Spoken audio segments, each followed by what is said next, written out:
excellence in Tamil. Dylan and Brundagan for Suryan FM.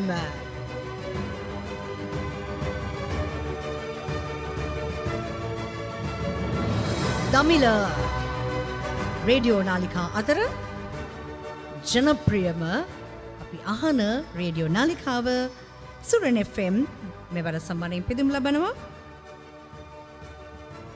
වැඩිම ප්‍රේක්ෂක ප්‍රජාවක් ග්‍රාහක ප්‍රජාවක් අසන්නන් පිරිසක් තම වටා එකතු කර ගැනීම වෙනුවෙන්